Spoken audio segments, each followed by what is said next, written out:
Welcome back to another video. In this video, I'll be solving this diagnostic test for AP Calc AB.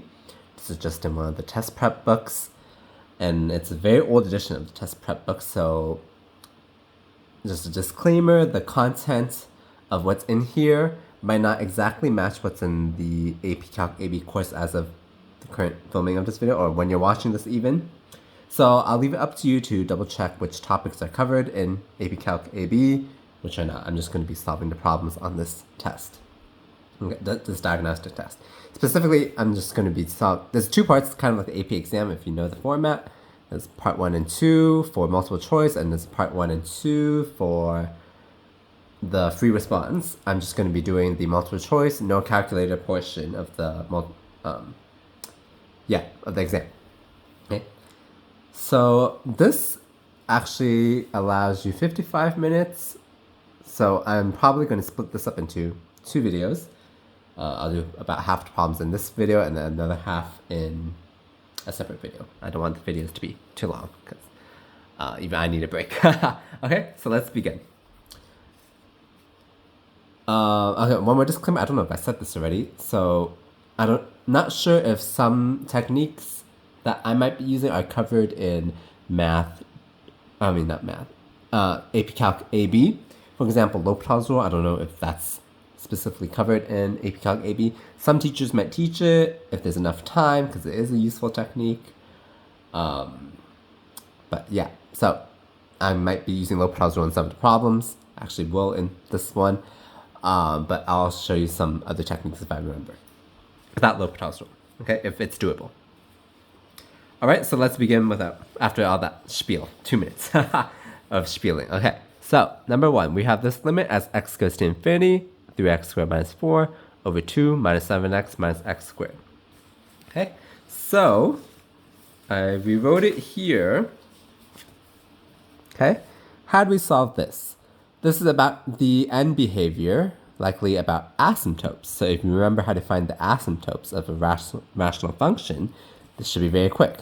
We did a degree test. The degree of the top is 2, degree of the bottom is 2. They are the same. So we can take the ratio of the leading coefficients, which is 3 divided by -1, which is -3. And that's our answer. That's the quick way to do this problem.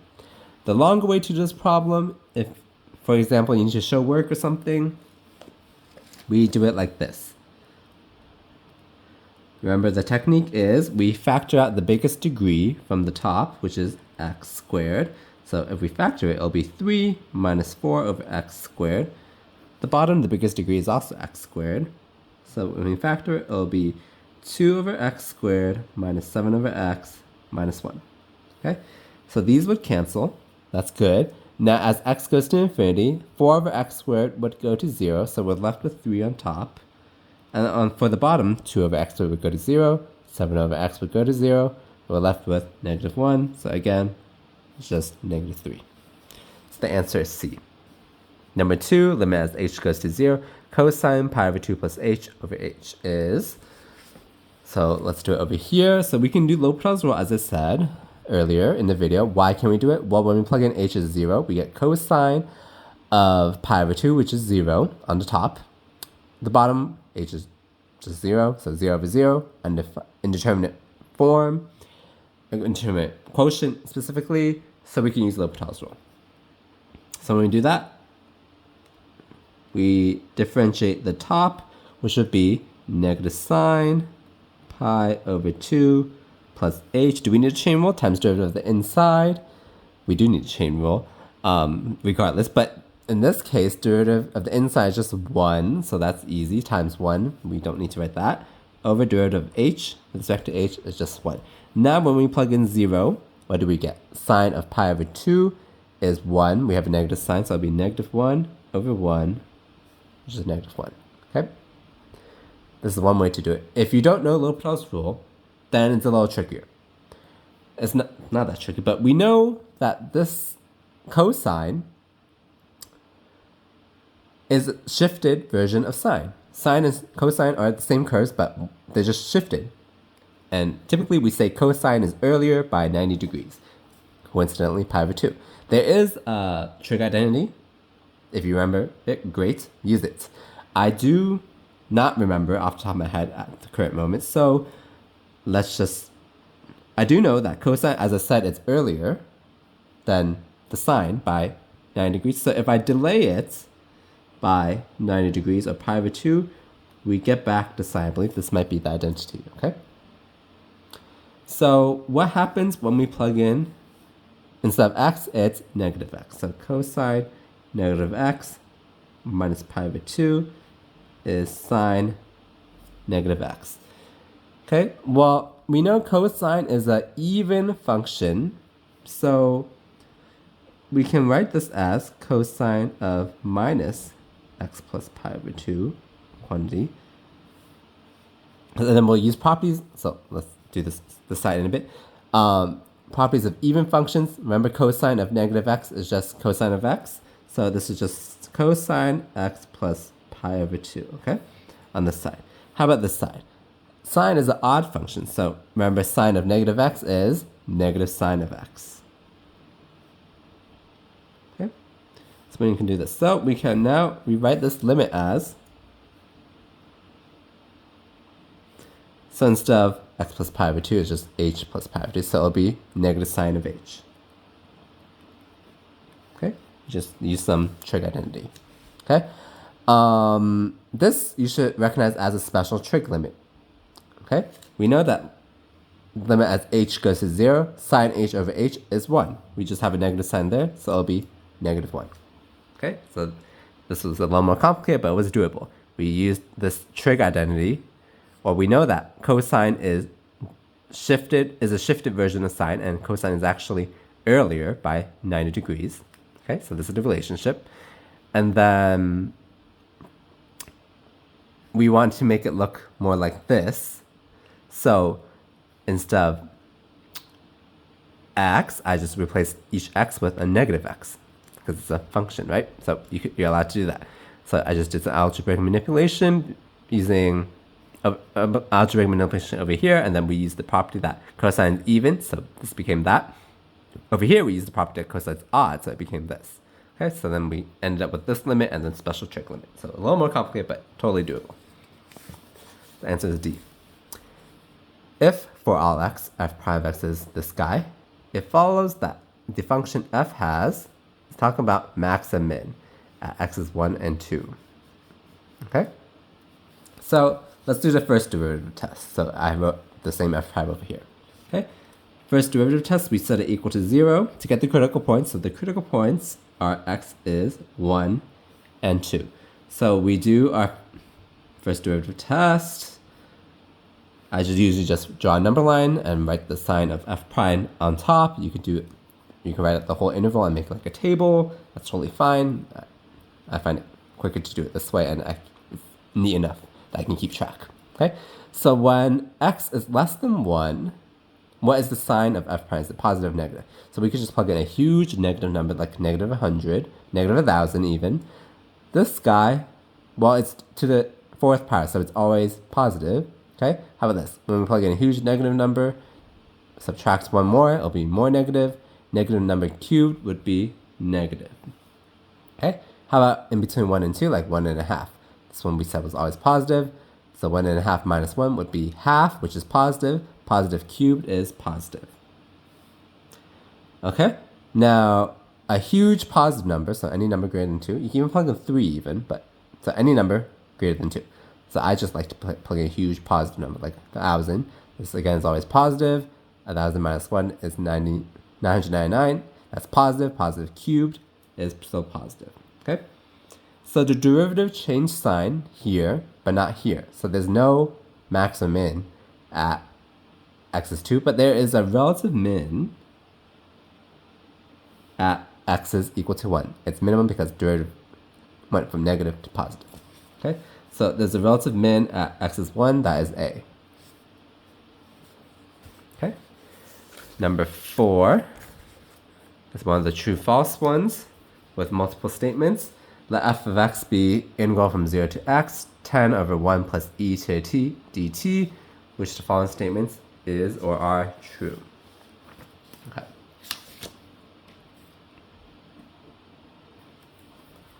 Where did I write this down? I wrote it here. Okay. So is f prime of 0 equal to 5? Well, how do we find f prime? How do we differentiate this guy with respect to x? That's easy. That's just fundamental theorem of calculus. One of the parts, it depends on the textbook if it's part 1 or part 2. In this case, we just plug in the limits x into the integrand. Wherever there's so t is a silent variable integration, if I remember the terminology correctly. So wherever there's a t, you just plug in this guy, which is x. So it's just simply 10 over 1 plus e to the x. Okay? And then if this weren't just x, if it was like x squared, we need to do the chain rule, so it'll be times derivative of x squared, for example. In this case, since it's just x, the derivative of x is just 1, so it'll be times 1, which is just this guy. Okay? So what's f prime of 0? That is just 10 over 1 plus e to the 0, which is 1. So this is 5. So 1 is true. Okay? F of 2 is less than f of 6. Is this true? Is this false? Well, f of whatever is just the area under the curve from 0 to whatever that point is. So, for example, area from 0 to 2 is less than the area from 0 to 6. Well, this is actually quite easy because we know that 10 over 1 plus e to the t is always positive. Why? Well, at least in this region of interest, excuse me, from 0 even to 6, well, e is always positive, so this term is always positive, actually. Okay? So,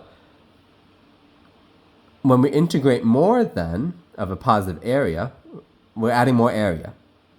So, obviously, f of 6 is greater than f of 2, so this is true. And finally, this one asks f is concave up. We likely have to find the second derivative, so we can actually rewrite f prime as 10 times 1 plus e to x to the negative 1 power. Okay, so you can see that. So f double prime, we can use the chain, will be minus 10, 1 plus e to x to the minus 2 power times e to the x after the chain rule. Okay, we can rewrite this as minus 10 e to the x over 1 plus e to x quantity squared. We know that this is always less than 0. Well, why? Well, because e, we just said, is always positive. Bottom is always positive because it's something squared. But this is a negative 10. So positive, positive, negative, that becomes a negative. So it's always negative, which means it's always concave down. So this is not true. So only 1 and 2 are true. So it should be D. Okay, let's move on. Okay, this is the hard part to show because my setup is not great. Okay, if f of x is 10 to the x and 10 to the 1.04 is approximately 10.96, which is closest to f prime of 1? Why is it asking us this? We can find f prime of 1, right? Well, we don't have a calculator. If we find f prime, that's easy. That's just 10 to the x ln 10. So f prime of 1 would be 10 times ln 10. I don't know what ln 10 is off the top of my head. I need a calculator. So that's why it's asking us to approximate. But it's closest to f prime of 1. And they give us this point. Okay? So remember, derivative is slope of the tangent line. Okay, so I just rewrote these again.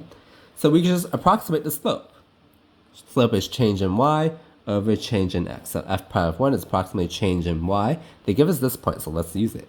10 to the 1.04 minus, let's do like 10 to the 1 over 1.04 minus 1, change in y over change in x. Okay, so what's this become? 10.96 minus 10 to the first power is 10 over at the bottom becomes 0.04. Okay, so this becomes 0.96 over 0.04. I believe this is 24. So that's E. Okay, so that's how we approximate f prime with this given point. Okay, If f is differentiable, we can use the line tangent to f at x is equal to a to approximate values of f near x is equal to a. This is describing linear approximation. Hopefully that rings a bell. Suppose this method always underestimates the correct values. If so, then at x is equal to a, the graph of f must be, is it increasing, decreasing, concave up, concave down, positive? Okay. So I drew something already over here. Okay. So I drew a concave up case where it's decreasing and increasing, and then I drew a concave down case where it's increasing and then decreasing. So linear approximation, remember what it is. It's just literally a tangent line. So we use this tangent line to approximate very nearby points. So you can even see from my drawing that if this is the point here, okay, at very close by points, the tangent line is very close to the actual function. So it's a pretty good approximation, okay? So notice in this concave up case, I drew two cases of concave up, decreasing and then increasing. You see that both are underestimates. While in this case, this is concave down, they're both overestimates, okay? This tangent line is always above f, this parabola. In this case, the tangent line is always below the parabola. So this is an underestimate, this is an overestimate, okay? So it must be when that f is concave up, okay? It's not specifically, well, I showed you it's not concave down, but it's not specifically increasing or decreasing because in here, it's decreasing and increasing, but they can both be underestimates as long as it's concave up, okay? And this one just doesn't make sense at all if it's positive or negative because you can shift this whole curve down into below the x-axis, it'll be the same thing, right? So it is D. Okay. Next, if f of x is cosine x sine 3x, then f prime of pi over 6 is equal to what? Okay. That's this over here. Let me do it.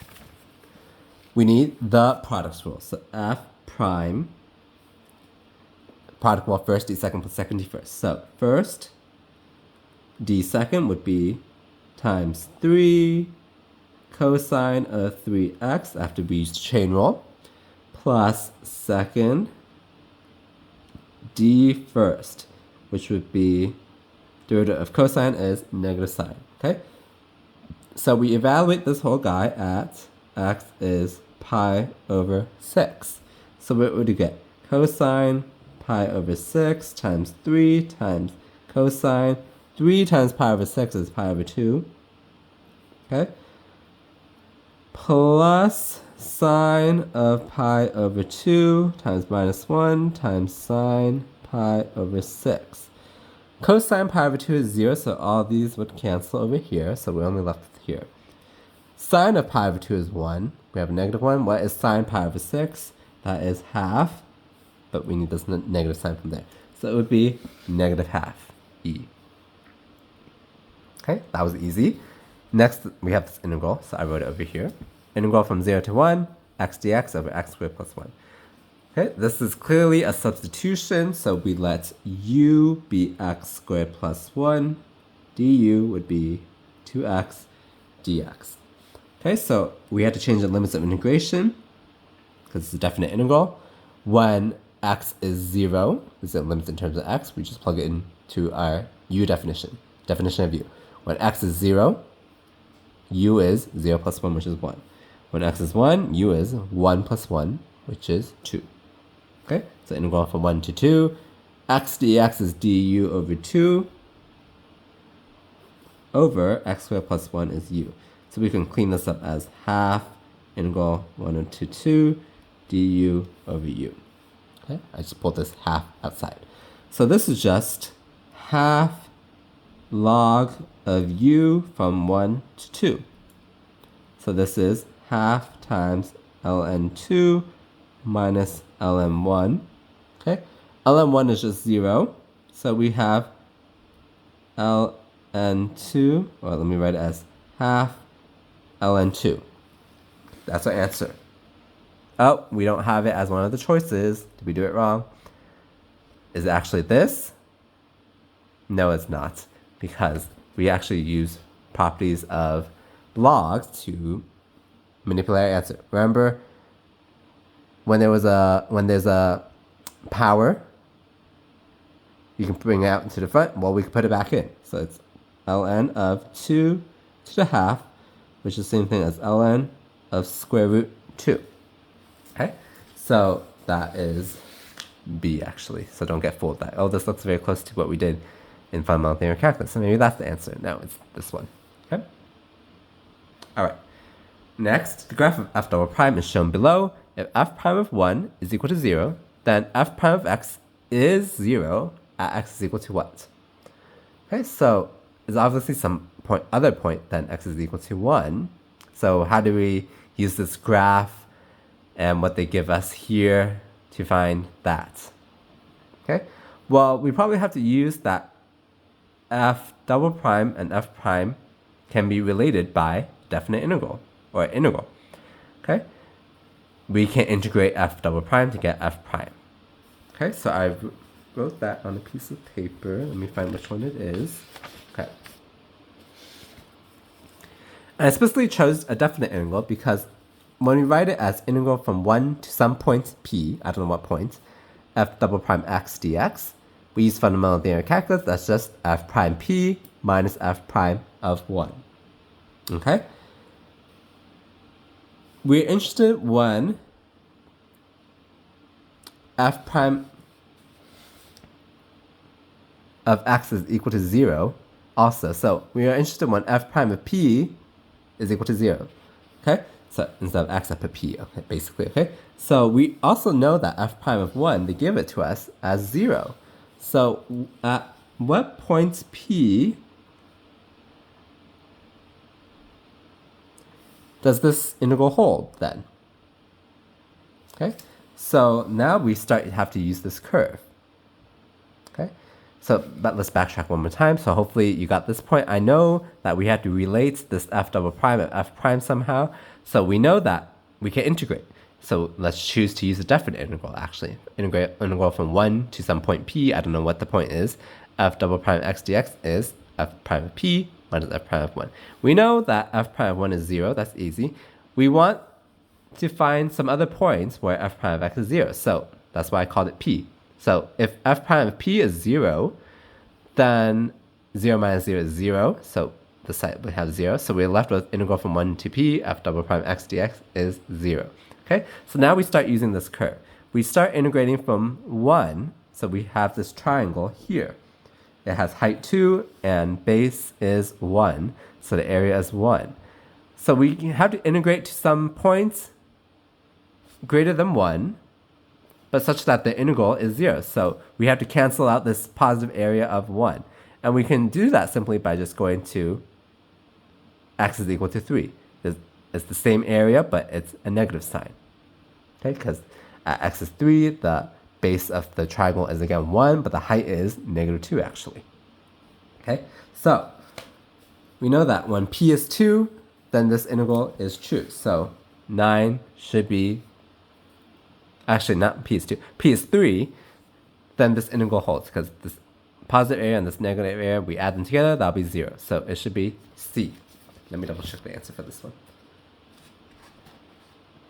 The key 9 should be C. Yes. Okay, that's how we do that. Okay. Next, we're given this table of values.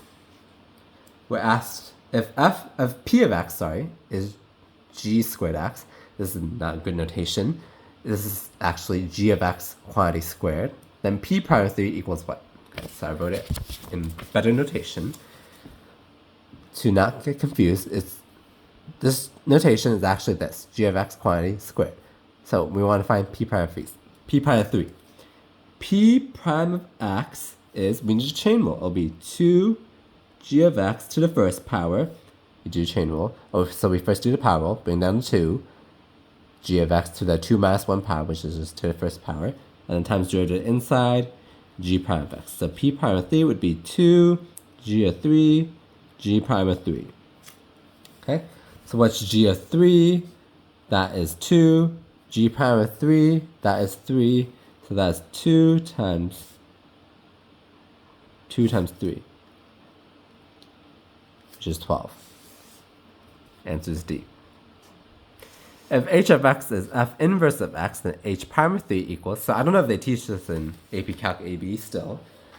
At least when I took it, they did teach this, so I had to know it. So this, I don't remember the formula for off the top of my head, so usually I just quickly derive it. So if y is the inverse of x, we can write this as x is f of y. Okay, now we differentiate both sides, so 1 with respect to x, 1 is equal to f prime of y dy dx. We have to implicitly differentiate. So now dy dx, we solve for it, it'll be 1 over f prime of y, which is 1 over f prime, y is f inverse of x. Okay, so this is the formula you probably want to use. Okay, so if h is the inverse of f, then what's h prime of 3? Okay, so h prime of 3 would be 1 over f prime of f inverse of 3. Okay, we're just using this formula over here. Okay, so you got to be careful here. It's not f of 3, we want f inverse of 3. So what is what x value gives us f is 3? That is here, so that's x is equal to 2. So it's actually 1 over f prime of 2. So you got to be careful for that to pick the right value. And then, of course, you have to know this also. So what is 1 over f prime of 2? Well, f prime of 2 is 1. So it's just 1 over 1, which is equal to 1. Okay, 11 is E. Next, total area of the region bounded by the graph y is equal to x squared root of 1 minus x squared. And the x-axis is, okay, so I wrote it over here. We have to sketch it, so we set it equal to 0. One is across the x-axis. So we know that across the x-axis when x is 0, that's easy. What about this inside, the square root term? It is equal to 0 when x is both -1 and 1, so you got to be careful. So the graph will probably look something like this. I'm not sure, it's just a sketch, but it's important that we got 3 points and not just one side, okay? So it'll look something like this, okay? So we can simply, by symmetry, we don't have to prove it, this is multiple choice, but you just know, even by sketching, that by symmetry, we can just find half of it and multiply it by 2 in order to get both the total area of this and that, okay? Excuse me. So we can write 2 integral from 0 to 1 x square root 1 minus x squared dx, okay? We find 2 of this area, that'll be the sum of this area, and the sum of this area. And notice that it's the area of the region bounded by the graph, this and the x-axis, so it's not a net of 0, and you don't even get a choice of 0 anyway. So it's the absolute value of both areas, okay? So how do we solve this? This is just another substitution. We can let u be 1 minus x squared.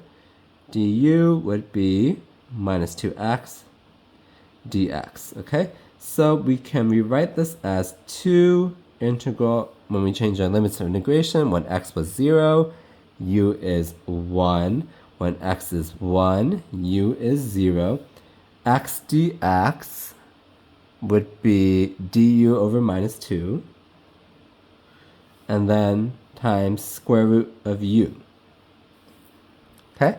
So we can clean things up. We can flip the limits of integration and then get rid of this negative sign. So it'll be from 0 to 1. 2 divided by 2, that's just 1, so that would be gone. So it'll be du over square root u. So this is just what? 2 square root u, evaluate from 0 to 1, I believe. Let's hope I did it right in my head. So that's just 2. That answer?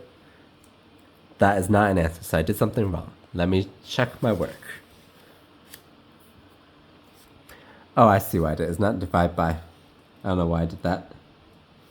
Okay, so this becomes what? That's u to the half power, so it'll be 2/3 u to the 3/2 power, valid from 0 to 1, which is what? 2/3. So 12 should be D. Let me double check. 12 is D? Yes.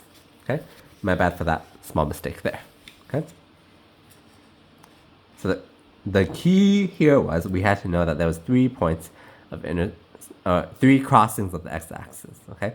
Otherwise you wouldn't miss half the area. Okay, let's move on.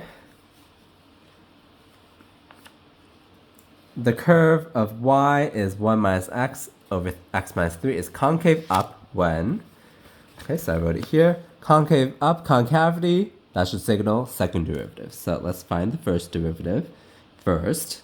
So y prime would be, so a quick way to this, or should we just do quotient rule? Let's just do quotient rule. Bottom d top would be bottom d top, derivative of top is just -1, minus top, d bottom, derivative of the bottom is just 1, over bottom squared.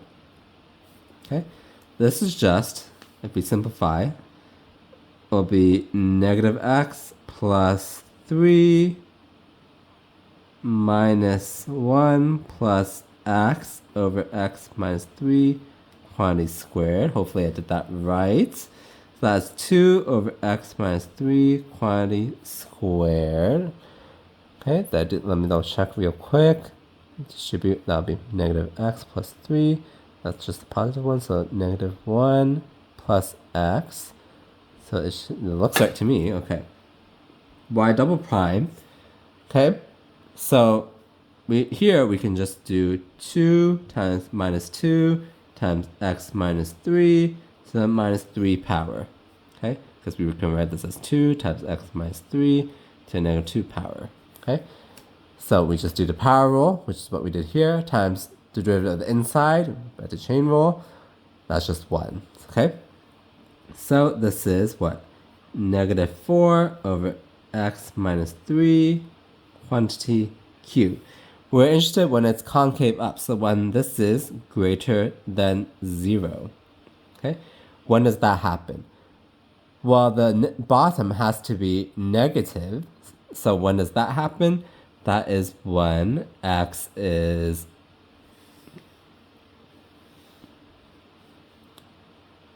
less than 3, I believe. 13 should be E. Let me double check. Yep, that's correct. 13 is E. Okay? Bottom has to be negative in order for negative divided by negative to be positive. And we know that it's negative when x is less than 3. Okay? Excuse me. Next, as an ice block melts, the rate at which its mass, m, decreases is directly proportional to the square root of the mass. Okay? This, you should know this from like pre-algebra even. I don't know if they even teach that anymore. At least in California, I don't think they do. Directly proportional means some constant, like y is equal to kx. I don't know if that sounds familiar to any of you. That's how I learned it. Directly proportional. Okay? So what equation describes this relationship? Did I say that already? Well, it tells us the equation in words, so we just have to write it out as variables. So the rate at which its mass m decreases, that should signal derivative, so like dm dt, okay, that should signal equals to, directly proportional to the square root of the mass. So square root of the mass, so there should be a square root of m or something like that. Okay, so these have the square root of m on the right-hand side. Okay, so it's likely these two. Directly proportional, it's like y equals kx, I was saying, so it should be d. Okay, that's what I even wrote over there. Okay, next. Average mean value of tangent x on the interval from x is 0 to x to pi over 3 is, the average value is very easy. It's 1 over the interval, difference in, the interval, which is pi over 3 minus 0. Integral from 0 to pi over 3, tangent x dx. Okay? How do we solve this? If you remember the the result, I recommend you remember tangent. That'll be 1 over pi over 3 ln of secant x, evaluate from 0 to pi over 3. Okay, so if not, then you can just change tangent to sine over cosine and do a substitution to get this. Okay, since I remember it, let's use it. So we can invert this guy. So it'll be 3 over pi times ln secant pi over 3 minus ln secant of 0. Okay, so what do we get? 3 over pi times, well, this guy is just 1, because actually secant of 0 is 1, ln of 1 is 0, so this guy is 0 actually. So it will be, what's secant of pi over 3? That, I believe, is just 2.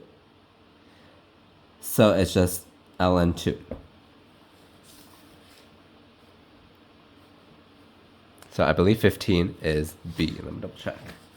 The key. Yep, that's correct. Okay, and then I will do this problem also, and then we'll call it for this video. And I'll solve the remainder in a separate video, okay? Integral of sine of x squared dx is equal to what? So, I believe in AP Calc AB, you only learn substitution. Can you make a substitution of this to solve it? No, you can't, because if u is x squared, du would be 2x dx. There's no signature of x dx anywhere in its integral, so you can't make a substitution like that. If you substitute u as sine of x squared, the whole thing, du would be cosine of x squared times 2x dx. So there's still that x dx signature, which is not anywhere, and then there's an even extra cosine now. And so, we don't know how to do it. Since this is multiple choice, you can just differentiate each of the answers to see if you get sine of x squared. And if you do, you realize that none of them do, and 16 is E actually, because let's just go one by one real quick.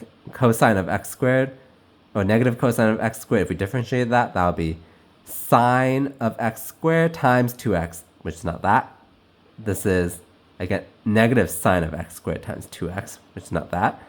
Here, you would need quotient rule, so it's probably not that. I would not recommend doing it out even. I would just try doing it ahead. Again, this one, no, because you need product rule, so it will not be that. So it should be E, none of these. Okay? So hopefully this is good practice for you if you've followed along to do the problems and pause the videos before I solve the problems. And hopefully this is helpful if you're stuck on some of them and needed some help. Or if you have this book and the solutions weren't helpful, the solutions that the publisher gave, hopefully this was helpful to see me solve them and talk out my thoughts and all that. Okay, so look out for the part 2 of this video, and hopefully this video is helpful. Once again, please like the video if you do, and please subscribe to look out and get notified for that part 2 that's coming soon.